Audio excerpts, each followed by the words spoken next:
Setiap 5 tahun sekali, mereka datang dengan janji-janji manis yang berhampuran seperti kembang gula, mengisi udara dengan mimpi tentang perubahan. Pendidikan gratis, lapangan kerja tersedia, kesehatan terjamin. Kita percaya, kita menitipkan takdir kita berikan suara kita dengan keyakinan bahwa kali ini janji itu akan kenyataan. Namun, ketika panggung itu dibongkar, ketika sorak-sorai mereda, dan ketika tirai kekuasaan terangkat, seringkali yang tersisa hanyalah keheningan yang menggema di tengah jalan-jalan yang rusak, di lorong-lorong rumah sakit yang tetap antri, dan di dapur-dapur yang tetap kosong. Kita lupa bahwa di balik setiap janji yang terucap ada suara yang menyanyi, suara yang kian hari kian lelah.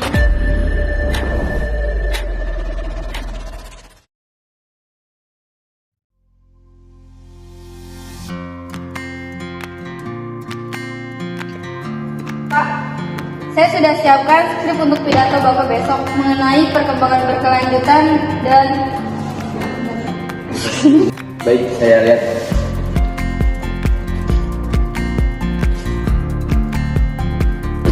Kira-kira kita bisa nggak sih menempatin janjinya? Tugas kita sekarang ini adalah untuk meyakinkan mereka, Pak. Setelah Bapak terpilih, baru nanti kita akan memikirkan realitanya.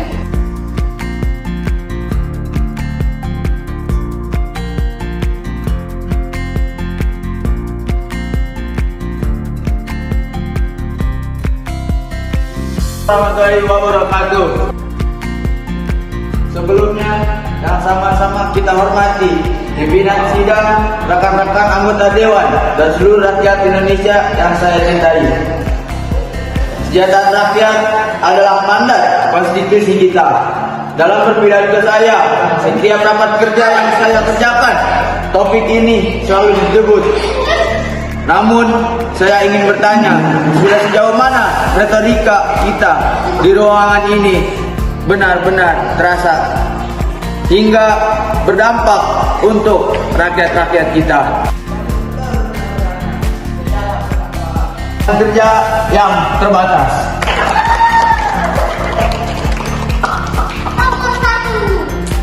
Makin sekedar kata-kata yang indah saja. Kita harus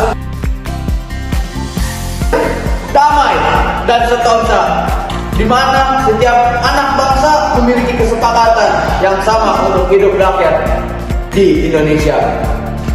Salam sejahtera. Salam.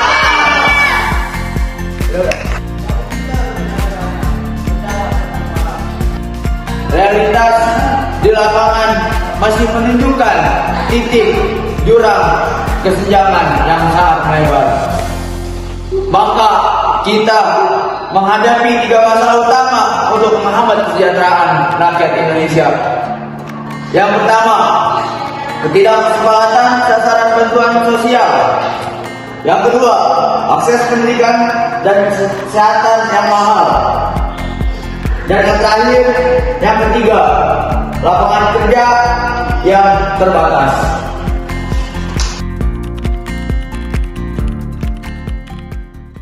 Instruksi Pak, kami sebagai perwakilan rakyat di lapangan menentang Dewan.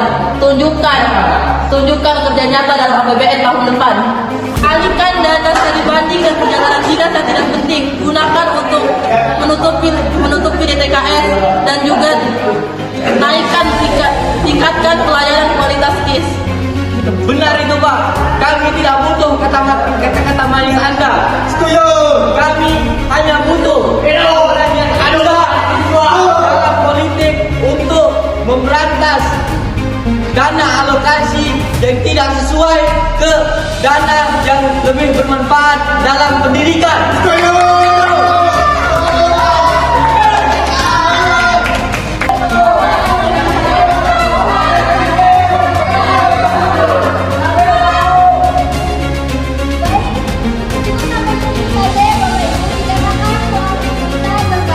Jadi kita tunggu sampai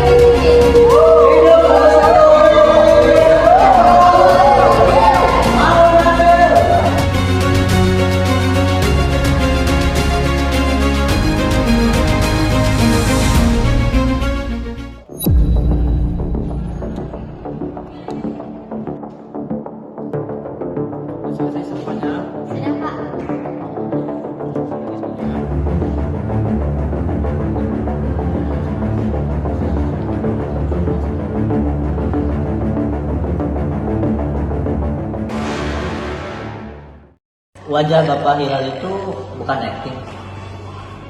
Sebenarnya yang dikatakan Bapak Hilal itu benar, dan kita harus melakukan sesuai dengan kafiat nyata. Jangan gila Pak, kita sudah berada di ujung kemenangan. Jika Bapak menyimpang, nanti partai akan mencabut dukungan untuk kita. Jadi tunggu Bapak tenang dulu ya. Assalamualaikum warahmatullahi wabarakatuh. Waalaikumsalam warahmatullahi wabarakatuh. Salam sejahtera untuk kita semua. Saya ucapkan terima kasih kepada adik-adik mahasiswa yang telah meluangkan waktunya untuk kita membuka forum diskusi.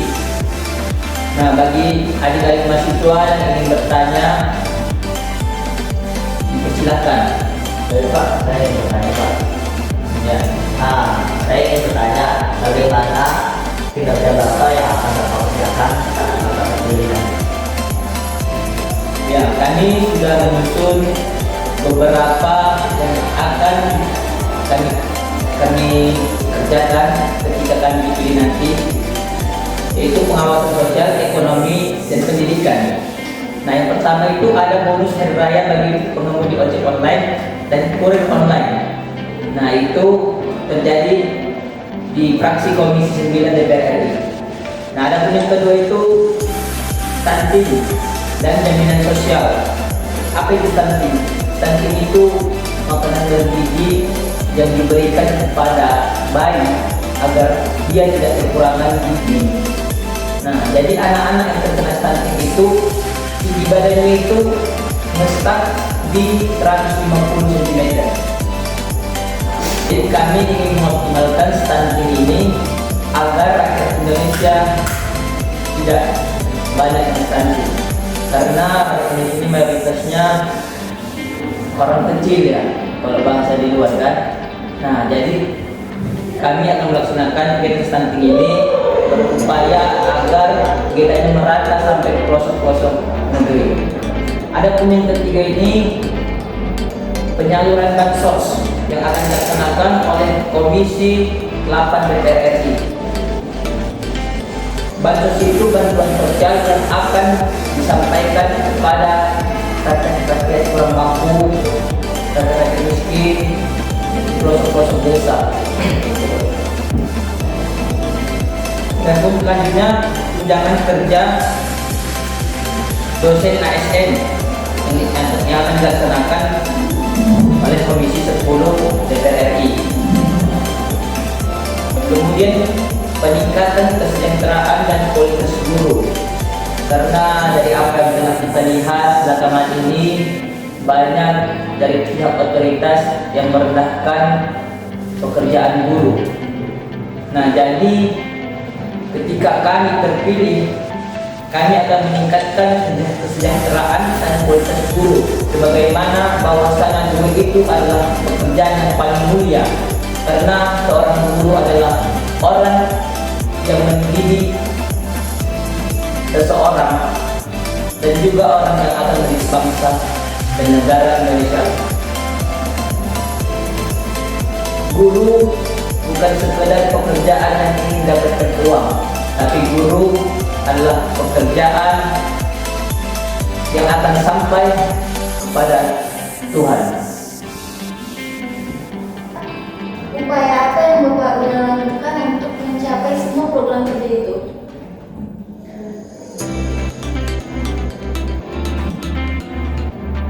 Ya, kami bersama pemerintah memberikan perhatian khusus bagi sektor-sektor krusial untuk masyarakat. Kami sudah menghitung anggaran, beberapa anggaran yang akan kami ajukan untuk mendukung kebutuhan masyarakat.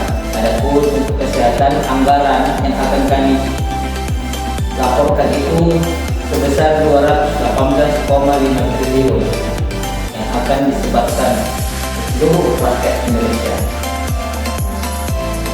Itu untuk kesehatan, untuk menjamin kesehatan setiap warga negara Republik Indonesia. Adapun untuk anggaran pendidikan, kami sudah menghitung, yaitu sebesar 724,3 triliun. Kenapa bisa banyak? karena beberapa sekolah di pelosok desa itu masih kekurangan buku umum seperti buku paket, buku dan lain-lain. Itu masih minim di desa-desa. Mereka itu bahkan masih menggunakan buku yang telah dipakai 5 tahun yang lalu.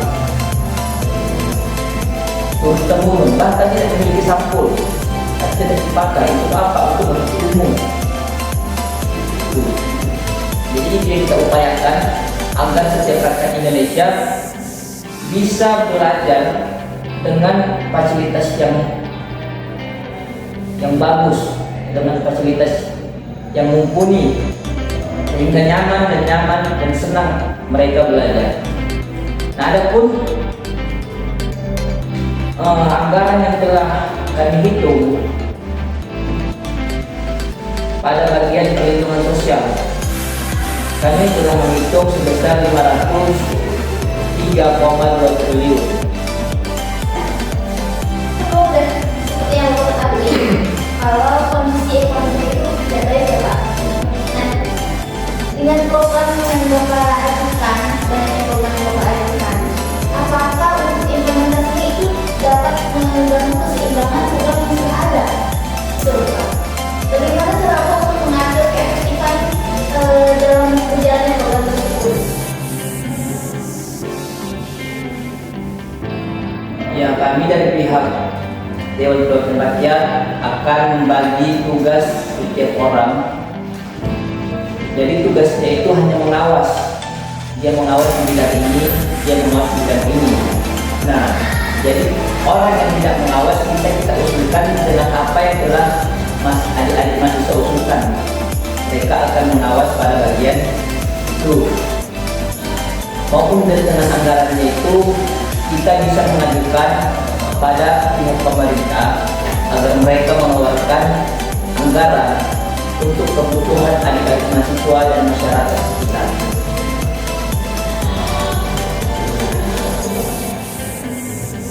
Bagaimana? Nih, kalau misalnya Bapak jadi DPR, kita terpilih, tindakan apa yang bakal Bapak lakukan ketika ketika menyelesaikan kayak sekarang nih, kita lihat Presiden kita kan udah bikin program yang namanya MBG kan. Kalau dilihat secara umum dari mata masyarakat itu kan belum merata, ya kan Pak? Kalau banyak kasus seperti keracunan dan bahkan sebagian belum ada yang bagian lah. Nah, dan alokasi pendanaannya itu diambil dari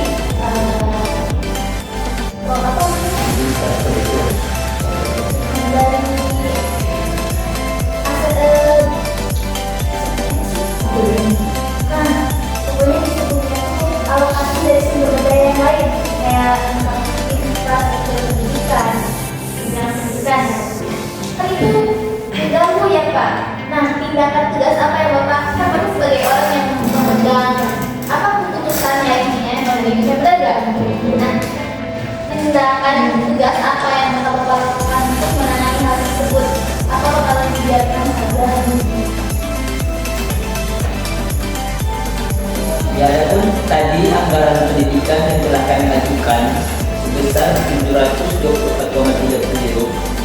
Nah, jadi kami akan mengupayakan bagaimana MBG ini dijalankan. Nah, maka kami nanti ketika kami terpilih, kami akan bicarakan lagi apakah MBG ini efektif, apakah MBG ini merata sampai ke pelosok-pelosok negeri.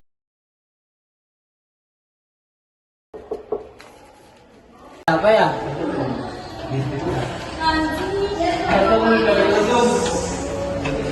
Aman ya? Aman. Siap. Masih banyak ya.